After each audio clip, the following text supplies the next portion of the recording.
Bueno, ¿qué tal? Bueno, buenas tardes. Acá estamos en una entrevista.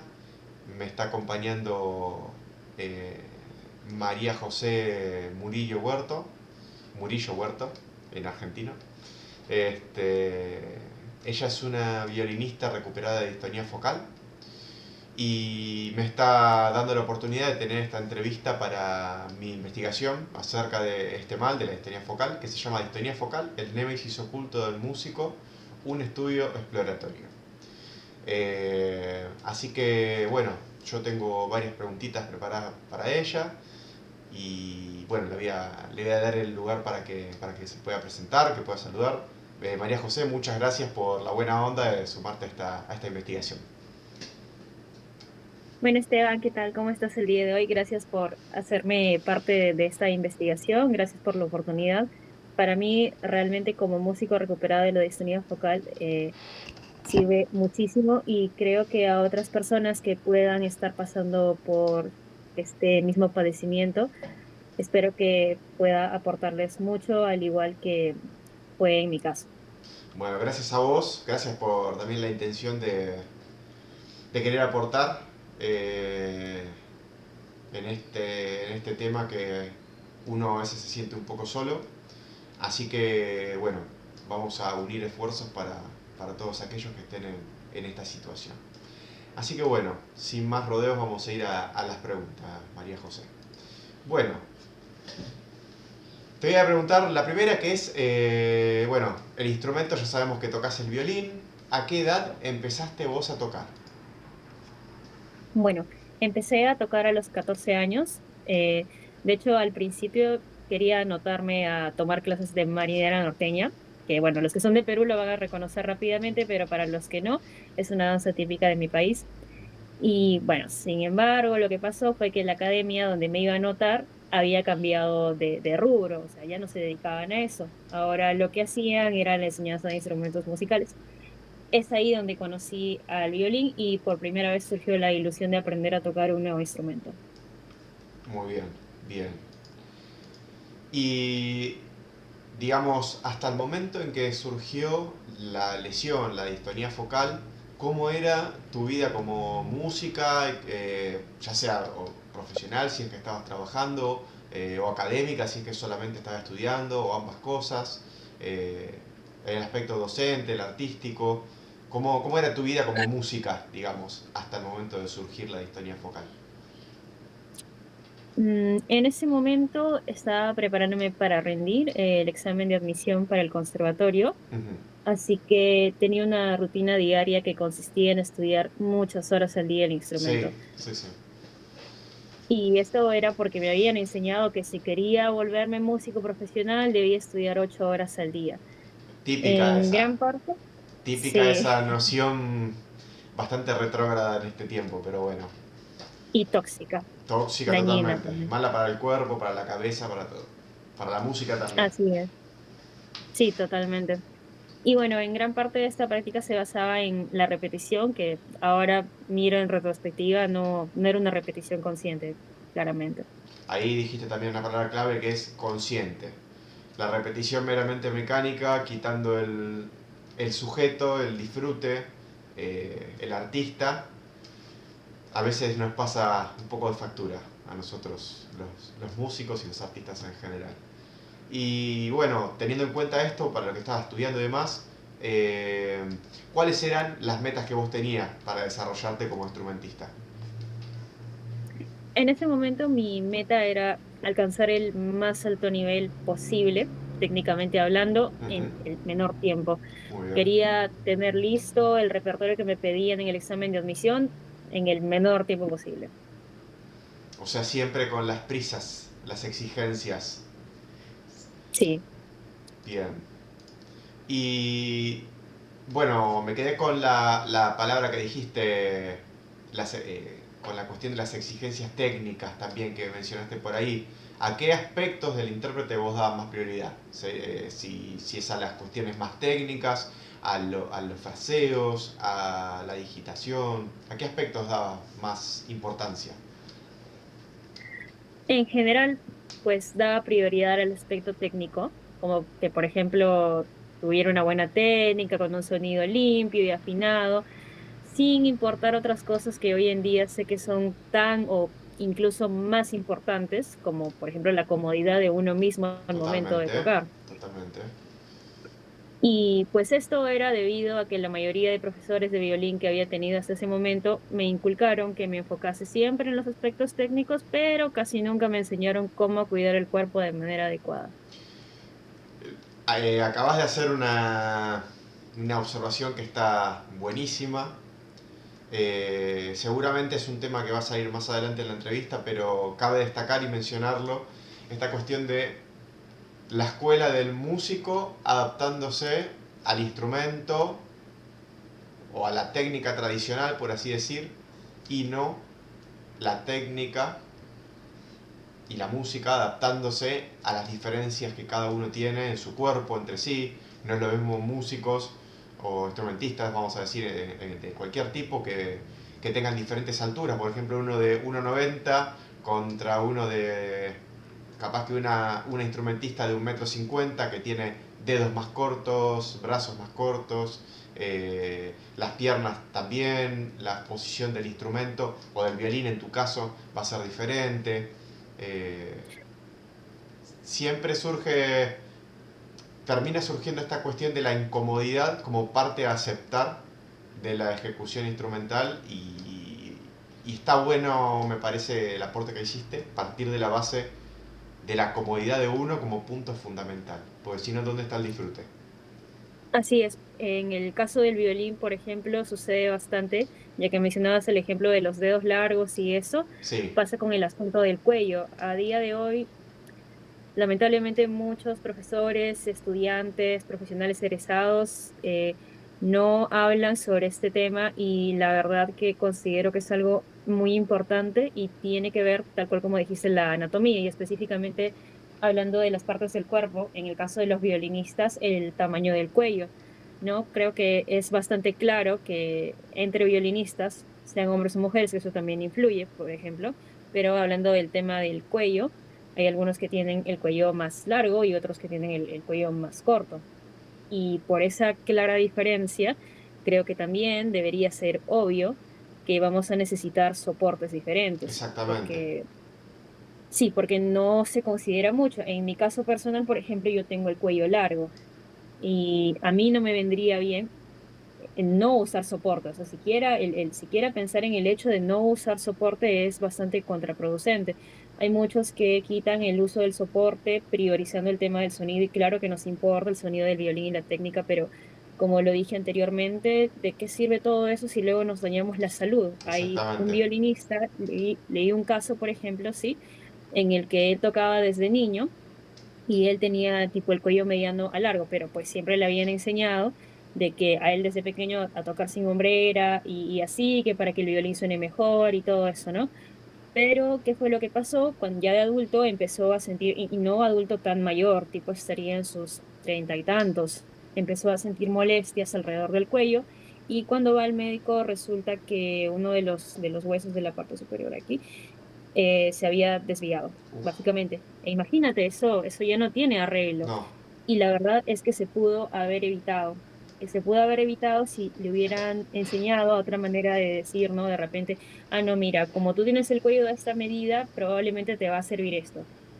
No, hay muchos que dicen, no, pero los grandes violinistas no usaban hombrera, pero también hay otro hecho importante a tener en cuenta que, aunque parezca gracioso, es bastante realista. Muchos de esos violinistas, por ejemplo, tenían cuello corto y también tenían la famosa papada.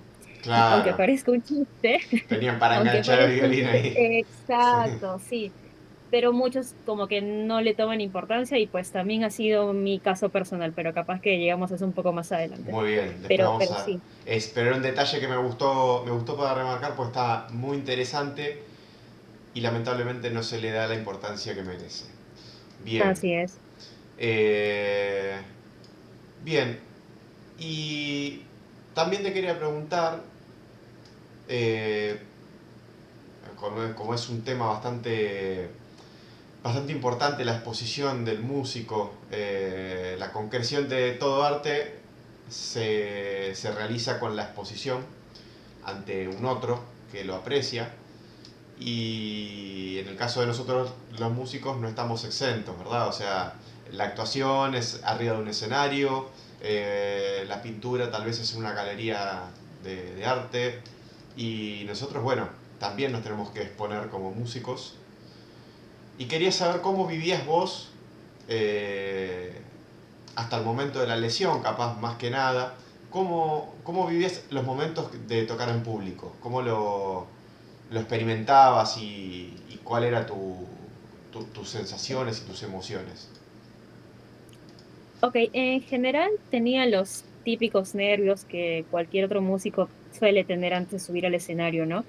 El músico que te diga que no siente nervios antes de subir al escenario es muy probable que esté mintiendo, porque incluso los grandes tienen pánico o temor. Lo recuerdo claramente porque un profesor al que admiraba mucho, em, que es una eminencia, como quien dice, bastante experimentado en escenarios en distintas partes del mundo, como que nos decía, aunque esté preparado, o sea, no habría nadie mucho más preparado que él. Y mira, para que vean, ¿no?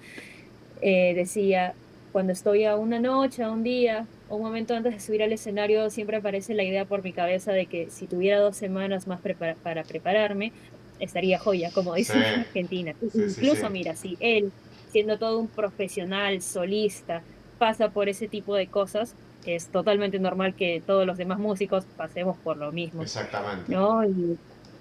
Y bueno, ya en el escenario, evidentemente me daba un poco más de nervios, pero sabía que tenía que seguir adelante dando lo mejor de mí. Y al final de la presentación, los aplausos me motivaban muchísimo y me daba una sensación de tranquilidad. Bien, o sea que al fin y al cabo lo terminás viviendo como algo positivo, una experiencia linda, vamos a decir. Eh, y los momentos, o sea, supongo yo que igualmente siempre tus interpretaciones han sido relajadas, que han sido de disfrute, pero capaz que los momentos en los que cometías errores en público, ¿cómo los vivías vos?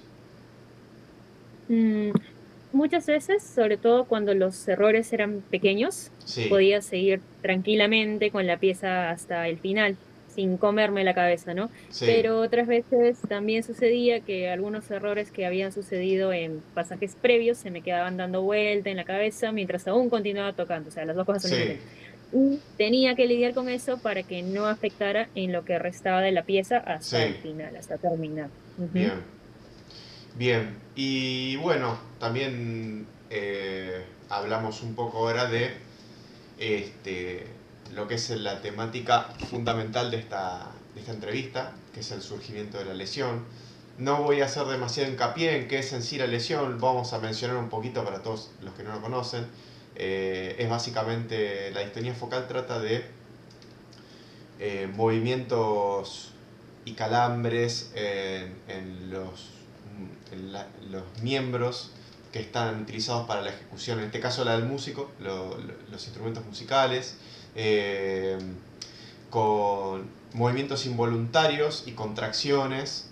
En este caso, en el caso de María José, que es violinista, y en mi caso, que soy guitarrista, de los dedos, porque bueno, también charlaremos más adelante, hay distonía de desembocadura, que es en la boca de los trompetistas o saxofonistas, y terminan volviéndose a grandes rasgos, sin entrar en cuestiones más técnicas, movimientos incontrolables e incontrolados que lo que hacen es dañar por completo nuestra técnica como instrumentistas. Entonces, bueno, como María José, como comenté al principio de la entrevista, se, se recuperó ya de esta lesión.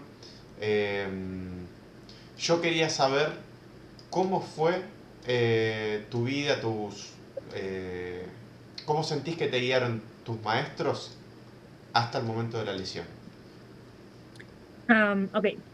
Antes de la distonía, tuve muchos profesores de violín, de los cuales un par de ellos eran bastante buenos realmente, tanto en la enseñanza de la técnica como en la forma en cómo transmitían sus conocimientos a los alumnos. Ujú.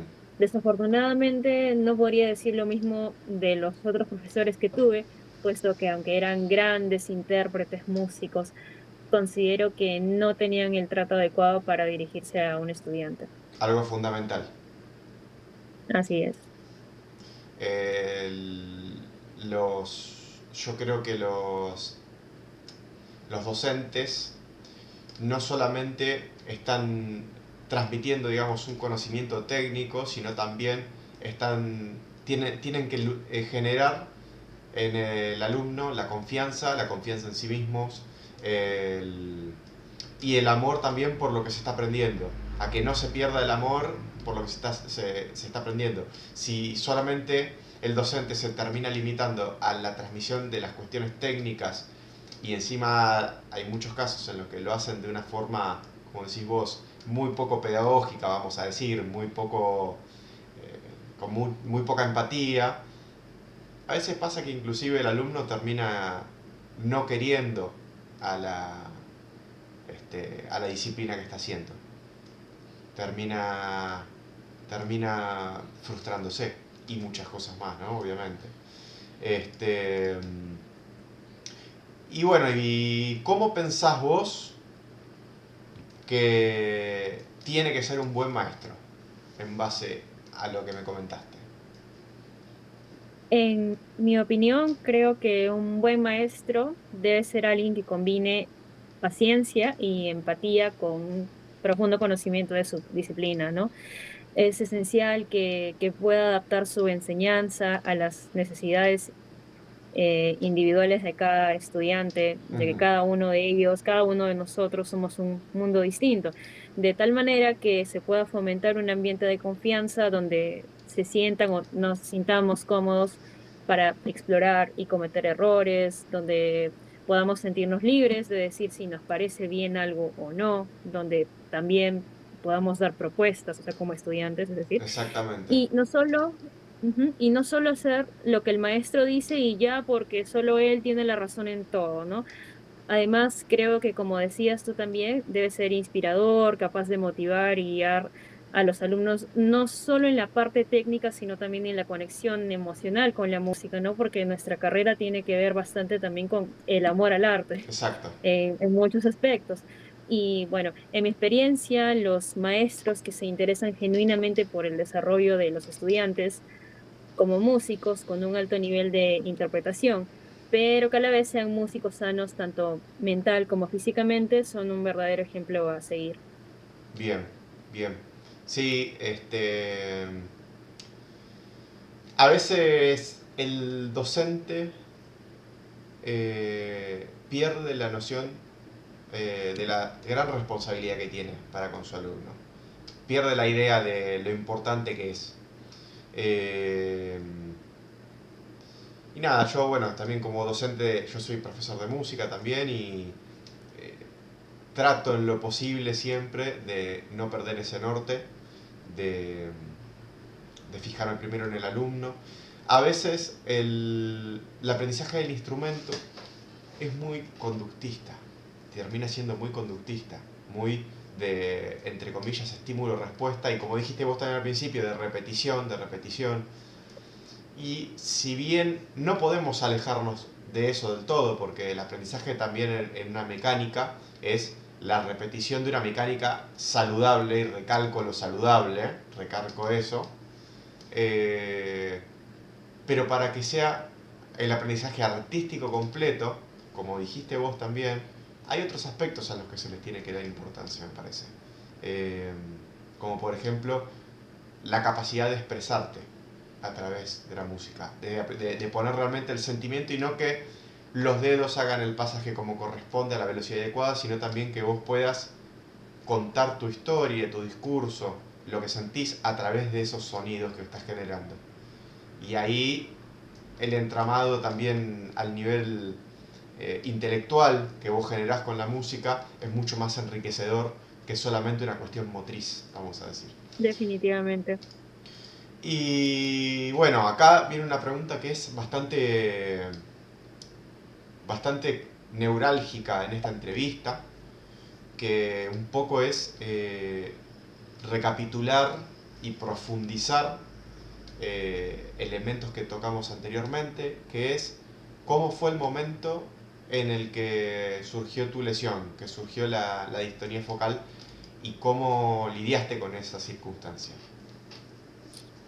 Bueno, esta parte la respuesta la voy a hacer un poco larga, así que a los que nos estén viendo, si son de Argentina, les recomiendo tomarse un mate y bueno, de otras partes del mundo, no sé lo que tomen, aquí en Perú tomaríamos un café o un tecito, o bueno, como está haciendo frío, algunos días una infusión por ahí puede ser. Ok, para contestar a tu pregunta, Esteban, el surgimiento de la distonía focal fue un momento bastante difícil para mí. Em, Empezó como una sensación extraña en mis dedos durante una clase. Lo que sentía era como si mis dedos tuvieran mantequilla en las yemas y esto hacía que se resbalaran de las cuerdas del violín. Inicialmente pensé que solo era estrés y nervios. Luego se hizo peor cuando una vez estaba estudiando en mi casa, es decir, ya estaba sin maestro ni para decir de repente que era por la clase. Y en un pasaje de la pieza que en ese momento estaba practicando, sentí como que el dedo se me escapaba, es decir, hacía un movimiento involuntario. Cuando vi esto, pensé algo que creo que cualquier otro estudiante habría pensado en la misma situación, ¿no? Es un error, hay que seguir estudiando para que no suceda y ya está, de ahí no pasa. Así que eso fue lo que yo hice, pero claramente no dio resultado. Así que después de varios intentos de resolver el problema durante esa práctica, me detuve, paré ese día. Con el pasar de los días, los síntomas fueron empeorando, incluso probé con dejar de tocar varios días, pero tampoco dio resultado. Es ahí donde acudí a mi profesor de violín para pedir ayuda. Sin embargo, cuando él vio los síntomas, me dijo que no me pasaba nada y que en vez de estar preocupándome por eso, me enfocara más en afinar y estudiar mucho más mis piezas, porque si no, no llegaría a estar lista a tiempo para rendir el examen de admisión, que como recordarán, me estaba preparando para eso. Am, Después de lo que me dijo el profesor, me sentí totalmente desamparada, sola. Después de eso, dejé a ese profesor y me cambié con otro. Lamentablemente, debido al alto nivel de desinformación que hay sobre la distonía focal del músico, el nuevo profesor tampoco no tenía ni idea de qué era lo que me podía estar pasando, así que seguía tratando de resolver el problema yo sola, con cualquier cosa que se me ocurriera, pero evidentemente nada funcionaba hasta el momento. Y hoy en día sé que solo la terapia me habría ayudado, pero claro, en ese momento no lo sabía. Ah, También intenté buscar ayuda y respuestas en otros amigos músicos, conocidos, pero al igual que los profesores, nadie tenía ni siquiera una idea de lo que era, ya que ninguno de ellos, o al menos un conocido de ellos, había pasado por lo mismo. Entonces, todas estas cosas hacían que cada vez me sintiera peor, los movimientos involuntarios eran cada vez más notorios, cada vez menos controlables, sentía como que tuviera una especie de peso enorme en mi dedo del medio, de aquí, ¿no? Y ese peso hacía que no pudiera levantar el dedo como antes solía hacerlo sin ningún problema, antes de la distonía, cuando todo estaba bien. Y aparte el dedo anular se sobreestiraba al tratar de generar un equilibrio. Una compensación. Y exacto. Y no solo con respecto a los síntomas físicos de lo que pues hoy sabemos que era la distonía focal, me sentía peor, sino que en la parte emocional estaba bastante mal, cada vez me sentía más desalentada y creo que llega en este punto a ser totalmente entendible el porqué, ¿no? Luego busqué ayuda psicológica, también ayuda médica, entre esos fui al neurólogo, incluso me hicieron pruebas, un electromiograma para ser más específica, Sí. pero nada arrojaba algún indicio aparentemente, era como si no tuviera nada, que eso no era así, obviamente. Incluso cualquier otra actividad que realizara fuera del violín transcurría bien, pero es que es ahí donde viene el problema de por qué no es tan fácil de detectar en muchos casos. La distonía focal del músico solo muestra sus síntomas físicos durante la ejecución del instrumento, Ujú. ¿no? Como bien lo mencionabas Es una antes. acción específica.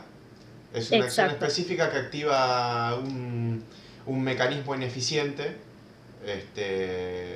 de técnica de lo que fuera. En este caso a los músicos nos afecta en lo que es la ejecución del instrumento. Así es. ¿no? Y como bien lo decías antes, bueno, en el caso de los músicos, por ejemplo, como violinistas, pianistas, guitarristas, se muestra en los dedos. Pero también hay otros casos que serían los músicos de viento, por ejemplo, está la distonía de la embocadura, ¿no? Que se presenta en la boca, en los labios, también en los cachetes, o bueno, en las mejillas, ¿no? Eso también es distonía focal y Ujú. lamentablemente dentro de la distonía, como lo charlábamos alguna vez, de por sí la distonía focal del músico es desconocida si nos ponemos a dividir. eh, Menos aún se habla sobre la distonía de la embocadura, o sea, la que les suele suceder a los músicos de viento, ¿no? Y bueno, pues no se muestra, o sea, la distonía focal del músico fuera del instrumento no se muestra al menos en las primeras etapas, ¿no? Porque cuando ya está avanzando, sí ha habido casos donde pues llega a afectar a las personas, incluso si hacen este movimiento en la mesa, por Claro. ejemplo. Ujú. Y bueno, después de todo esto, buscando y buscando más información en internet, llegué a manos de dos grandes músicos que habrían sufrido de distonía focal y se habían recuperado al 100%. El primero es un guitarrista argentino, una gran persona y un gran maestro, quien fue la primera persona en darme esperanza de que podría recuperarme de la distonía focal del músico y que con su amabilidad y sus grandes enseñanzas me ayudó a recuperarme casi que totalmente de la distonía focal del músico. La verdad, había hecho un gran progreso hasta ese momento. Luego la segunda persona de la que hablo es una violista norteamericana, quien también es una gran maestra, muy amorosa, que me mostró una nueva técnica para tocar totalmente diferente a todo lo que había conocido antes. Esto porque esta técnica se basa en los principios físicos y naturales que usamos en nuestra vida diaria, como por ejemplo la forma en la que sostenemos un vaso. Y además enseña cómo alcanzar un alto nivel técnico al mismo tiempo que prioriza que los movimientos al momento de tocar el violín, en este caso, sean saludables. Te interrumpo un segundito, ahí volvemos un poco a lo primero que mencionamos. Vos estás diciendo estos movimientos naturales, estos movimientos que nos surgen, por ejemplo, como pusiste el ejemplo de agarrar un vaso. Ujú. Eh, es una técnica que en lo que hace hincapié es en la naturalidad y en la comodidad del cuerpo. O sea que la forma en la que vos, vamos a decir, te recuperaste, o una de las formas fundamentales para construir una buena técnica, tiene que ver precisamente con adaptar una forma de tocar tu instrumento que te sea tan natural como agarrar un vaso, como caminar, como lo que fuera. Claro, y al seguir esta técnica que, como dijimos antes, se basa en lo natural, hace que lo de que uno esté como que propenso, porque tocar un instrumento no es algo natural, no es algo que hace todo el mundo, Totalmente no lo es. así que puede provocar lesiones, ¿no? Pero esta técnica como que hace que la posibilidad de que eso suceda se reduzca aún Ujú. más. O sea que no solamente esa técnica es recomendable para una persona que se está recuperando, sino también para alguien que no padece ni padeció de distonía focal y está tocando el instrumento. Que adapte su técnica, digamos, entre comillas, más antinatural a una técnica que sea más natural a nivel biomecánico, por así decir.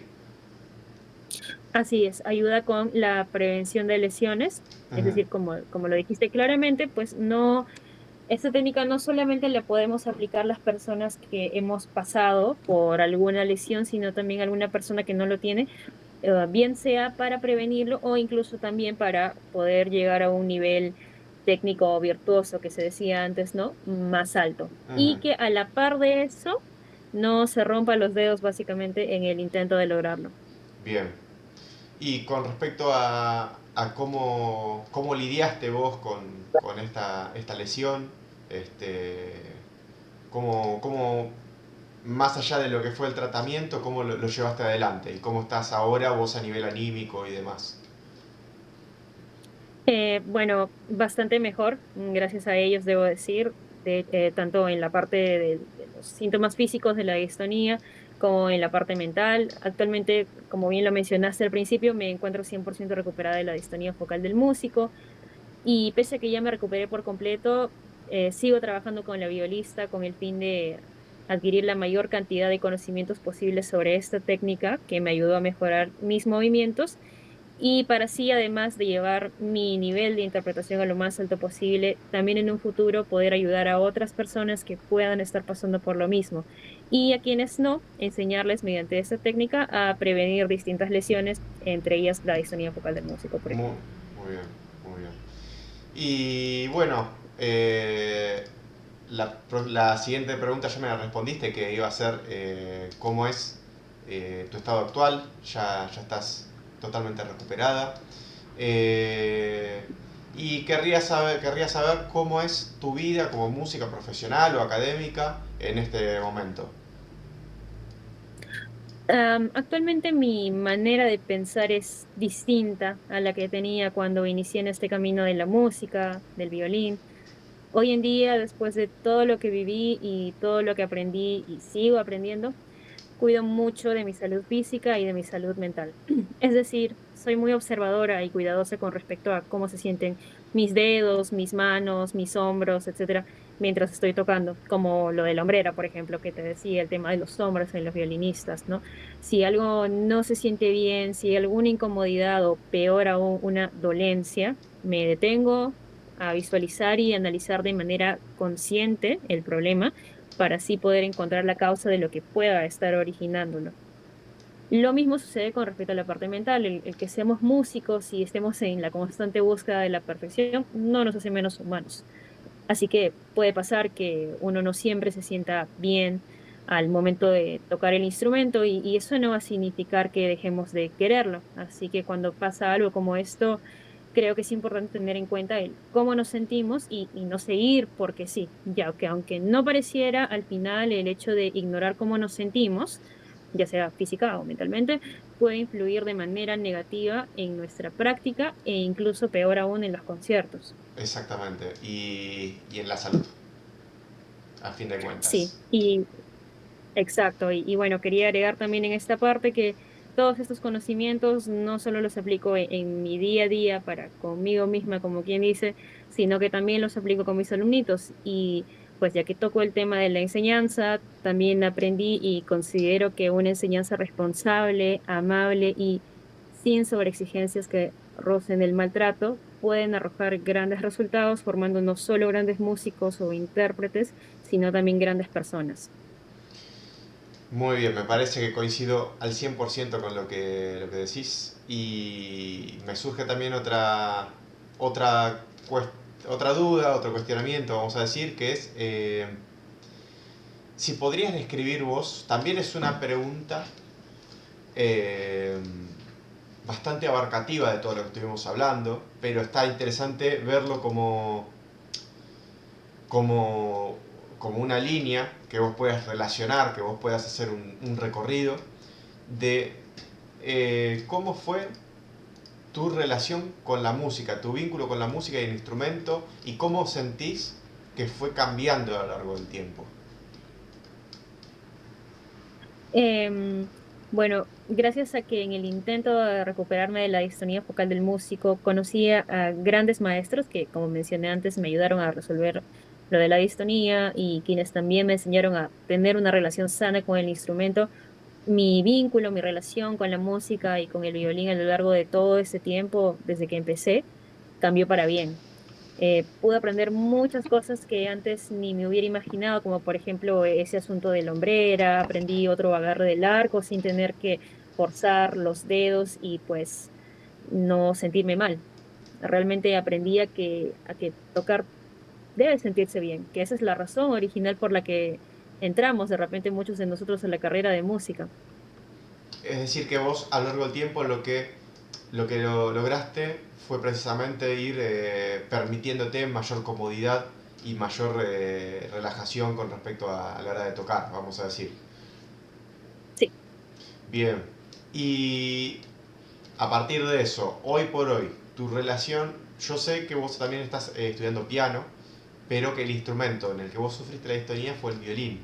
Entonces querría preguntarte, hoy por hoy, ¿cómo es, eh, cómo te sentís vos a la hora de enfrentarte, de sentarte con el violín? De decir, bueno, estoy acá, cara a cara, tengo que sacar esta obra con el violín. ¿Cómo te sentís vos? No te voy a mentir, si bien es cierto, después de la distonía y las cosas que me llevaron a ello, porque la distonía no es que un día aparece, viene, te toca la puerta y te saluda por las vacaciones, son varias cosas que conllevaron a eso lamentablemente, pues aún tengo algunas inseguridades Mm, respecto a las cuales trato de mejorar día a día en cada práctica que tengo, pero la mayor parte del tiempo me encuentro feliz y cómoda tocando, es algo que no pensé que llegaría. O sea, cuando me detectaron que tenía distonía focal del músico, como que lo máximo a lo que pensé que podría llegar era a recuperarme, que no es un mérito pequeño, no es cualquier cosa, pero cuando me empecé a ver mis primeros pasos y que me estaba recuperando, pude soñar más alto, es decir, con volver al ambiente profesional, que es lo que trato de hacer, ¿no? Y como decimos, si Dios quiere sentirme algún día cómoda tocando, eso era como un sueño, sentirme cómoda, tratar de manejar las presiones y esas cosas. Y creo que a día de hoy lo estoy logrando, no tengo molestias físicas ni nada de eso. Es más, también cuando tengo que estudiar, mi rutina es mucho más saludable, ya no estudio, bueno, yo nunca llegué a estudiar 8 horas de corrido, menos mal, eso es algo que, como dijimos al principio, me parece bastante tóxico, pero sí estudiaba una buena cantidad de horas, sin hacer descansos prácticamente, pero actualmente las cosas no son así. Actualmente, como decía, mi rutina de estudio es mucho más saludable, mucho más tranquila, voy realizando unas buenas pausas entre un tiempo de práctica y otro, por ejemplo. bien, respetando al cuerpo, básicamente. Así es. Bueno, esas son las preguntas que yo tenía preparadas. Me gustaría saber si vos tenés algo más para agregar, alguna información de valor. También a los que vean este video les voy a comentar. La pueden buscar en sus redes, que después ella las va a compartir, las va a dejar escritas. Eh, pero quería escuchar si vos tenías alguna cosa más para aportar. Este, hable nomás. Creo que una conclusión importante a la que podríamos llegar es que todos deberíamos escuchar a nuestro cuerpo. Como decía hace un momentito, justo la distonía no llega sola porque sí, y ya da antes otras señales. Entiendo totalmente que puede ser muy difícil darse cuenta a veces, sobre todo por el entorno en el que crecemos como músicos, sobre todo la música académica suele ser muy tóxico, a veces el ambiente, y sé que es difícil como que darse cuenta y salir de eso, pero creo que no hay nada más importante que escuchar al cuerpo. O sea, si te duele algo, no es porque todo está bien, es porque te está diciendo, para, necesitas hacer esto, ver otra opción, cambia. O si algo no se siente cómodo también en la parte mental, como lo decía antes, es por algo, ¿no? Entonces, debemos escuchar a esas cosas. Volviendo, por ejemplo, a lo de la distonía, a lo mejor las señales era que me sentía mal cada tanto en las clases. Era por alguna razón, claro, la distonía focal fue como que el cuerpo te dio las señales. No quisiste hacer caso, no quisiste parar, sea cual sea la razón. Bueno, tengo que detenerte antes de que te sigas haciendo más daño. Y la única manera de detenerte es, en ese caso, no de la distonía, mostrarte los síntomas involuntarios. Y bueno, en el caso de una tendinitis, por ejemplo, que también lo pasé mucho antes de la distonía focal, también antes de que se llegara a inflamar el tendón, tenía las señales, molestaba y no me molestaba. Y antes, como no sabía todo lo que sé ahora, pues no le hacía caso y seguía adelante. Entonces, creo que lo que agregaría sería eso, escuchar siempre a nuestro cuerpo. El cuerpo humano, aunque no parezca a veces, es muy sabio y siempre nos va a mandar señales. Lo que te decía es, bueno, tuvimos un par de problemitas técnicos y acá estamos de vuelta. Ujú. Este, que yo reflexionaba un poco recién, y esto al margen de las preguntas que yo tenía para hacerte en esta entrevista, eh, partiendo de lo que vos dijiste también, que de alguna forma la distonía focal hay que amigarse, aunque cuesta, eh, y que a lo mejor es un llamado del cuerpo un poco extremo a volver a momentos eh, y a situaciones que eran que son los que deberían ser, es decir, a estar conectados con la música, al disfrute, a todo eso que nos hizo querer tocar un instrumento, emprender un camino artístico determinado. Capaz que en el camino van pasando cosas que nos hacen olvidarnos de eso y perder el eje, y de alguna manera la distonía focal surge para que vos estés obligado, entre comillas, a volver hacia eso. Porque es la única forma real, vamos a decir, de poder superar la distonía focal. Es poder construirse de vuelta, desde una técnica diferente, desde una forma de apreciar la música distinta, desde una forma de apreciarse a sí mismo y a su cuerpo, como vos bien dijiste, a la salud, a las prioridades que uno tiene como músico y como artista. Y muchas veces si no viniera la distonía focal, por más que no la querramos en nuestra vida, pero si no viniese la distonía focal, no cambiaríamos las prioridades a lo que tiene que ser prioridad. Seguiríamos en el mismo camino que veníamos siempre. Entonces creo yo que una de las formas para poder recuperarse, empezar la recuperación, es la aceptación de la distonía focal, el amigarse con eso y desandar el camino que hicimos un poquito, como deshilachar por dónde viene este fallo en la motricidad, esta cuestión, digamos, que nos está afectando. ¿De dónde viene? ¿Qué es lo que pasó? ¿Qué perdí en el camino? Como decías vos, las señales que me da, me pongo mal cuando voy a la clase, me duele acá cuando estoy tocando y en exceso, me quedo mal porque no me salió un pasaje determinado. Y a lo mejor lo que tenemos que hacer es volver a aquello que nos hizo querer tocar un instrumento. Es el principio de la recuperación también ese. Sí, claro. Y bueno, aquí quería agregar, tal vez para alguna persona que pueda estar pasando por esto y es verdad, ¿no? Puede parecer fácil que lo digamos nosotros, lo de amigarse con la distonía focal, pero incluso para nosotros no fue fácil al No lo, principio del para camino nada. de recuperación. Absolutamente Y no lo es fue. algo que puede tomar mucho tiempo, puede tener uno altos y bajos, tipo un día amaneces después de haberte peleado ahí con la distonía, estando con distonía, es decir, y dices, bueno, hoy día nos vamos a llevar bien. Y al final del día otra vez te sientes mal, es totalmente normal, toma tiempo, la recuperación toma tiempo, también nos enseña a ser bastante pacientes con nosotros mismos, por ejemplo.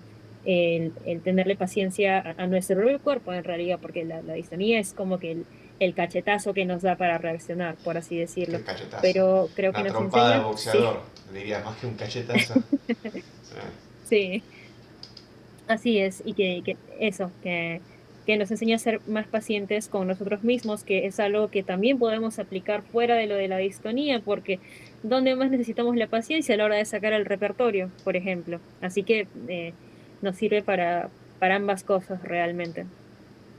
Y para, bueno, como decís vos, aplicarlo también en otras cuestiones de la vida, ¿no? Porque en realidad se vive, el mundo hoy por hoy es una hiperexigencia constante, un cumplir con estereotipos, ideales y y lo que tendría que ser y lo que tal cosa. Y ahí es cuando nos empezamos a correr, cuando nos empezamos a mover de lo que somos realmente y empezamos a... Vos dijiste varias veces la palabra tóxico, tanto en la técnica como la forma de aprender, como la forma de relacionarse con el instrumento, con la música. Y creo que es esos momentos en los que el afuera, esa hiperexigencia, esos estereotipos tan agresivos que hay y todo, empiezan a contaminar esa parte de niño que juega que tenemos nosotros. eh, es cuando, vuelvo a decir la palabra, nos intoxicamos, nos envenenamos y empiezan a pasar cosas malas como la distonía, como una tendinitis, como frustraciones. Capaz que no tenés ninguna lesión, pero tenés una frustración y una depresión terrible porque no llegas a tocar de tal manera.